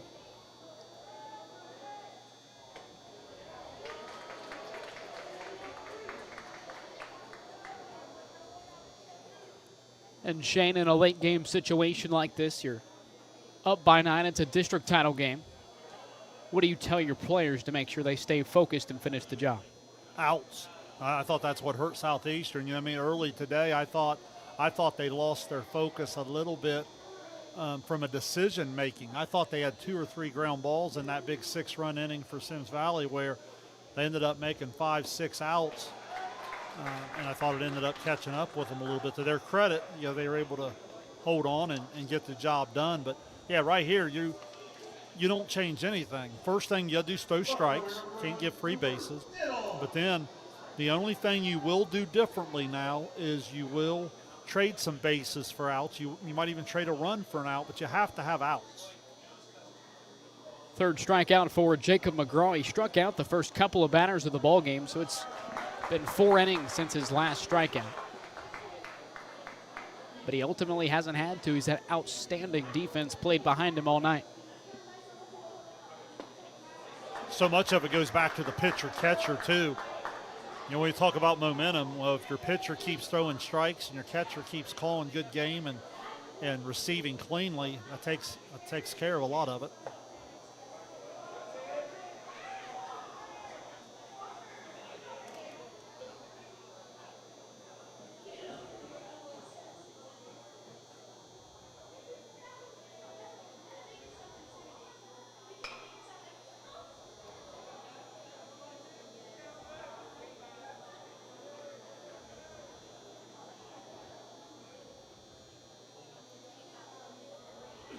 The other thing you can do is you can get a little bit more aggressive in the middle of the plate. You don't have to nibble so much on some of your 2-strike pitches.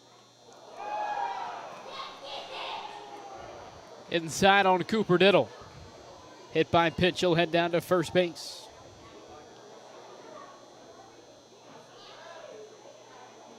Battles on 2-strike pitches.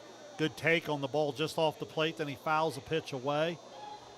Forces that third pitch, which hits him and allows him to get on first base. A lot of different ways to get it done. You just got to compete. Can't stop competing here. Down 10-1, never give away ABs. Just continue to grind.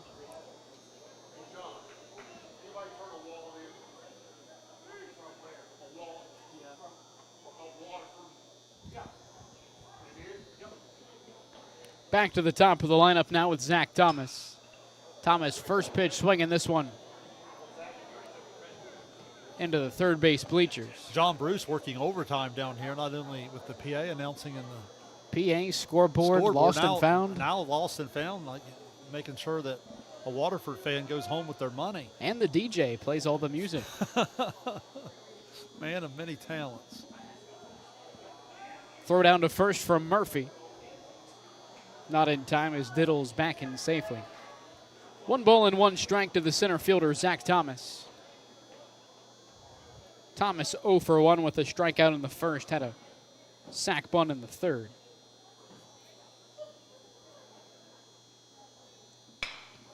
One right back up the middle, and that'll get through for a 1-out base hit. Back-to-back tornadoes reach safely. Now that one missed McGraw earlier. The one got him on the foot, didn't it? Yeah, so they've been able to smoke some balls back up the middle. It's the first time tonight that back-to-back Southern batters have reached base safely. Mound visit now for the Jeeps.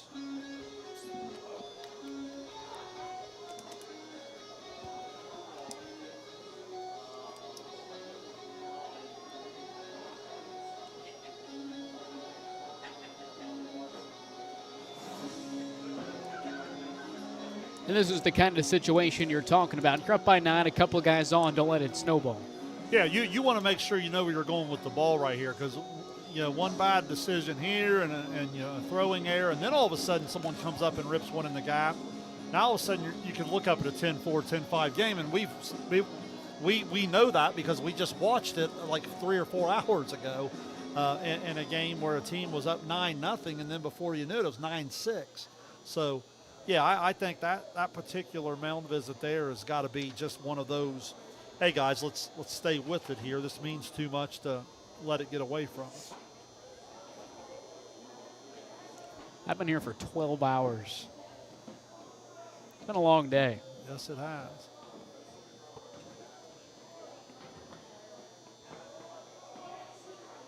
So now the DH Carson Ryder chopper up the middle across the diamond. It's Hunter Barnard on to first for the second out of the inning. That's what you're talking about. Don't worry about the runners, just get outs. Yeah, and, a lot of situations, especially someone as talented as that young man at short, you might try to get cute with it and try to get a guy there at second. I thought that was what happened to Southeastern on 2 different occasions in that big inning.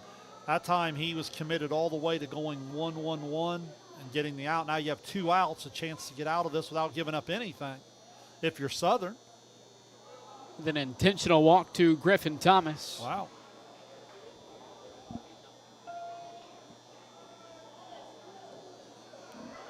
First baseman number 13, Will Smith.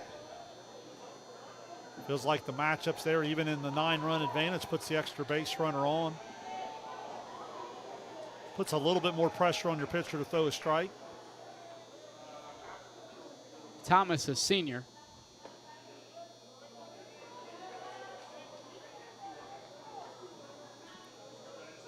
A lot of times that stuff is just kind of in your notes and your scouting report of like, look, this is a guy that we've got highlighted that's not going to beat us.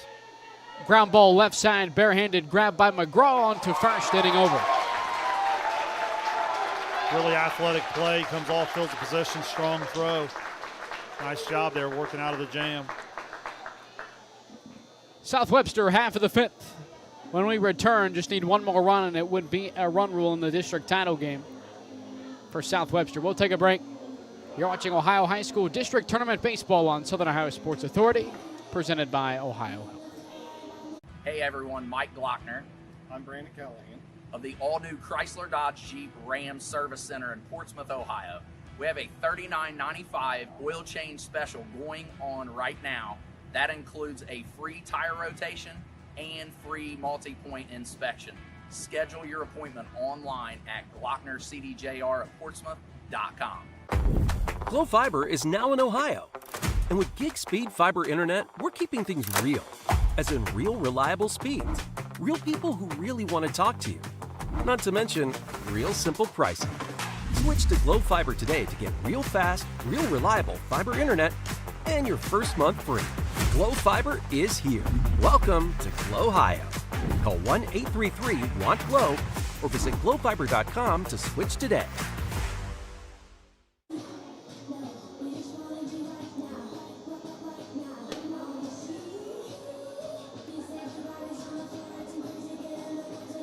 Back here in Chillicothe, it's 10-1.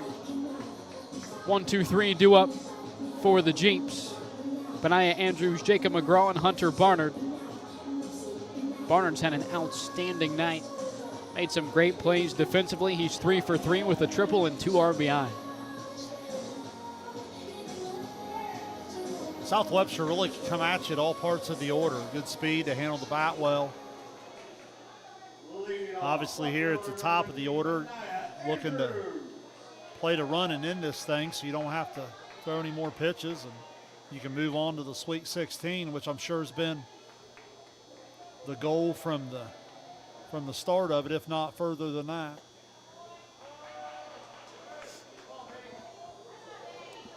So 1-1 to begin the at-bat for Andrews. Back-to-back pitches in the zone. For Griffin Thomas, it's 1-2.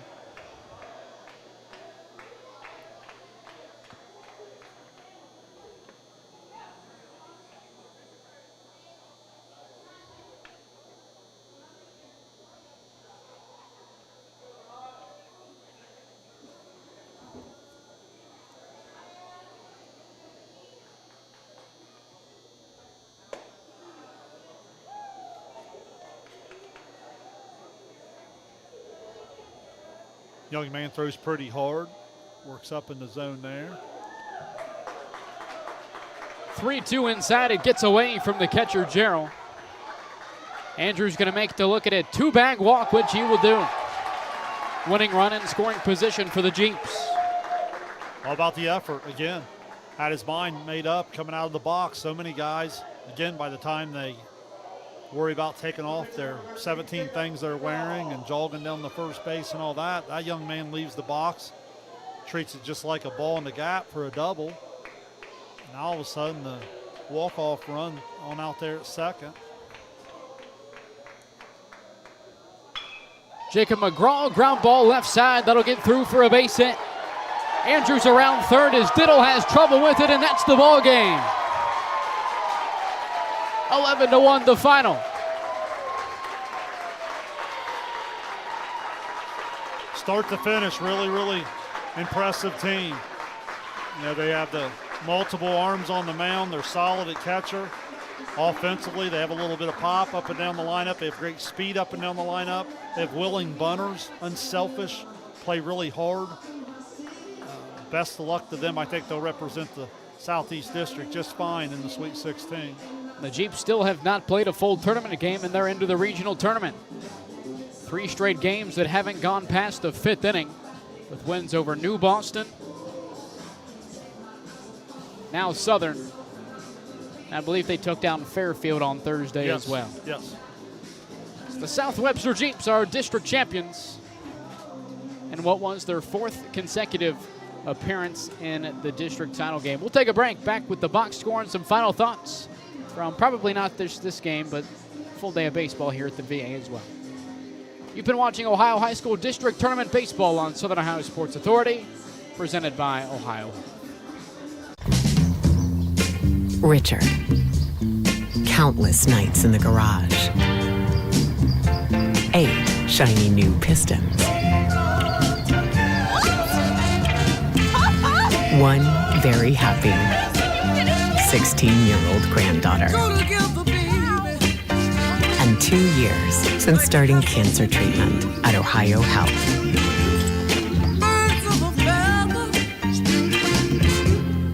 If there's not a Par Mar store near you now, there will be soon. That's the slogan, and that's what we believe at Par Mar stores. From groceries to gas and all the other stuff you need, Par Mar has it. Download the Par Mar app for even more savings, and don't forget the Par Mar rewards card too. We also believe in being a big part of your community, so look for us at the ball game or wherever you are. Shop us today, like us on Facebook, Instagram, Twitter, and remember, if there's not a Par Mar store near you now, there will be soon.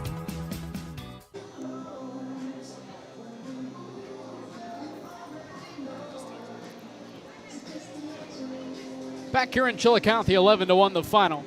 South Webster District champs over top of Southern. We'll quickly go through the box score. We'll start with the Tornadoes. Offensively, they had 3 hits. Zach Thomas goes 1 for 2, had a sac bunt in the 3rd inning. Jake Wickline walked once, also had a single, so he finishes 1 for 1. And Cooper Diddle also 1 for 1. Reached base safely twice, had a single in the 3rd and was hit by pitch in the 5th. A lot of runs scored for South Webster, so this is going to be a long one. Benaiah Andrews goes 0 for 3, but did score a run. Jacob McGraw goes 2 for 3, 2 runs scored and 2 RBI. Hunter Barnard, what a day he had, 3 for 3 with a triple, 2 RBI, 2 runs scored. Bryson McClintock, 2 for 3, 2 runs scored and 2 driven in. Cole Bennett goes 2 for 2, knocked in 1 and scored twice. Bo Stevens goes 0 for 2, but he did bring home a run. Tristan Belfort, 2 for 2 with an RBI. Sam Murphy did not record an at-bat, but had 2 RBI, had a sack squeeze button. Also had a fielder's choice that brought in a run. Well, actually, I guess that would make him 0 for 1. So Sam Murphy 0 for 1 with 2 RBI.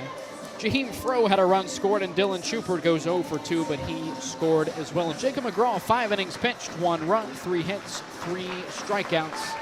The Jeeps are moving on to the regional final next Thursday, June 4th at 3 p.m. at Bob Wren Stadium.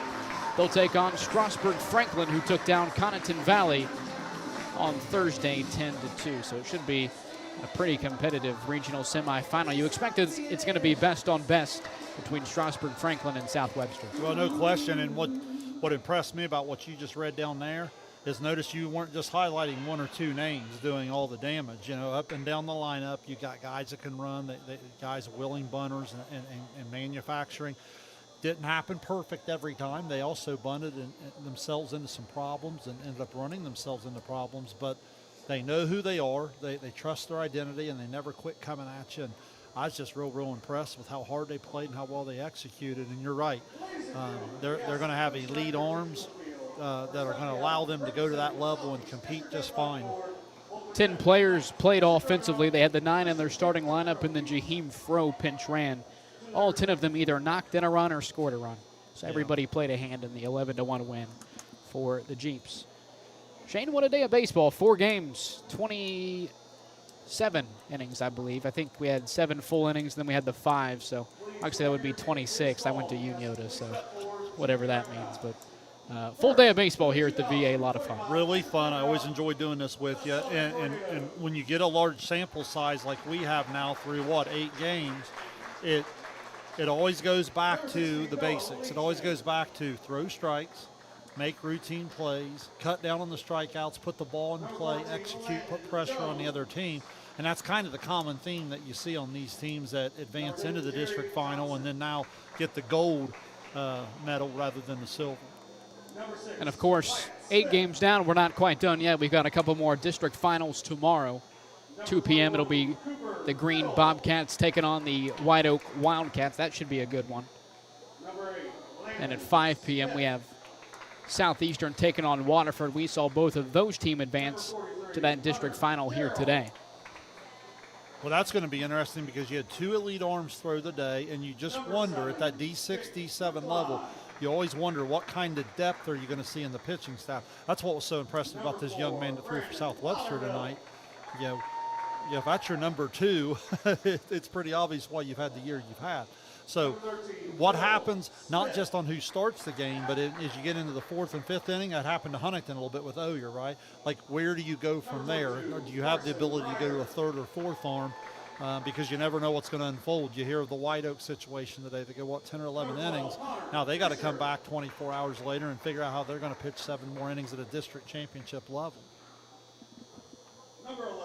And then, of course, after the district round, we also have some of the Division III regional tournament coming here as well. It looks like it's going to be Circleville and Dover is going to be one of the regional semis. I'm not sure what the other side looks like. I haven't looked too much into it. I wanted to get done with all of the district tournament stuff. But nonetheless, when you get regional baseball, it really doesn't matter who's playing. You're getting regional tournament baseball, and it's about 13 minutes from where you live. So. Well, when you get Division III regional baseball, listen, what you're getting is lineups that are a little bit bigger, faster, stronger. You're going to have just a little bit more athleticism across the diamond, probably a little bit more arm strength. And a lot of times, especially in that regional semifinal, you're going to see some really, really elite arms, I'm sure, take them out. And those regional semis Thursday, 2 and 5. The final on Friday, I believe, is at 5 p.m. as well. So that's the schedule for us. And as far as I know, I think that would wrap up the spring season for live streams for us. So we're guaranteed at least 5 more games. We'll see what else happens. There's some games down at OEU that you never know could potentially be covered as well. So that'll wrap it up. Full day of baseball. Shane, can't say thank you enough. Hey, thank you. Appreciate you having me. I always enjoy doing all the sports with you, and here in the spring, the baseball at the tournament level is a lot of fun. And we'll be back tomorrow, as we said, 2 p.m. first pitch between Green and White Oak. We'll also have the 5 p.m. game between Southeastern and Waterford. All righty, that'll wrap up our coverage today of Ohio High School District Tournament Baseball. We'll let the broadcast roll for the remainder of the trophy presentation, but that'll wrap it up for us in the broadcast booth. So South Webster moving on to the regional tournament in an 11-1 district championship win over the Southern Tornadoes. For Shane Combs, I'm Dewey Daly saying so long from VA Memorial Stadium here in Chillicothe. You're watching Ohio High School District Tournament Baseball on Southern Ohio Sports Authority, presented by Ohio. Number 7, Jaheim Pro.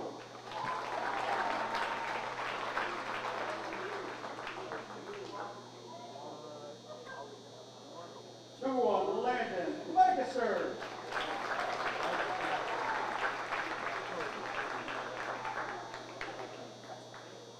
Number 24, Sam Murphy.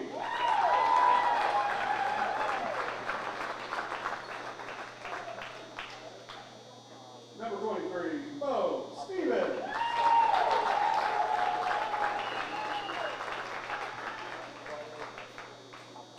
Number 10, Cole Bennett.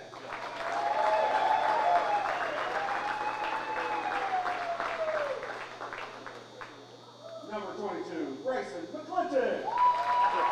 I'm not knocking over a camera. Number 5, Hunter Bernard.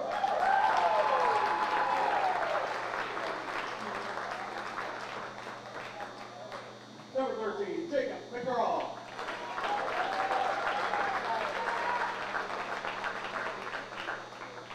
Number 15, Benaiah Andrews.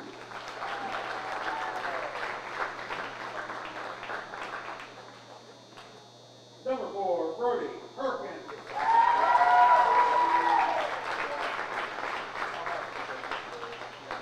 Number 2, Tristan Belfort.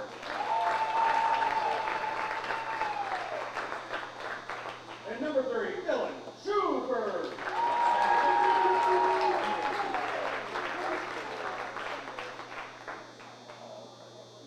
And now, head coach Ryan McClintock and his staff.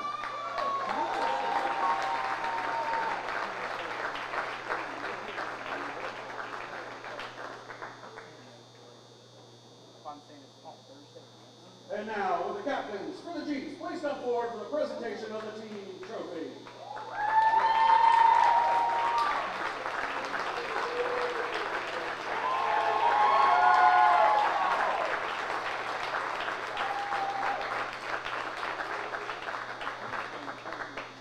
Congratulations to the Jeeps, who will now advance to the regional semifinal to be played at Ohio University's Wren Stadium on June 4th at 3 p.m. Thank you to the Chillicothe Queens and Chad Jenkins for serving as the host for the district championship. Thank you for your attendance and support of Ohio high school student athletes. Please travel home safely. Also, be aware of the strict 20-mile-per-hour speed limit while driving on the VA campus as you exit the property, and we appreciate you collecting food trash and dispose it on your exit. Have a great rest of your night.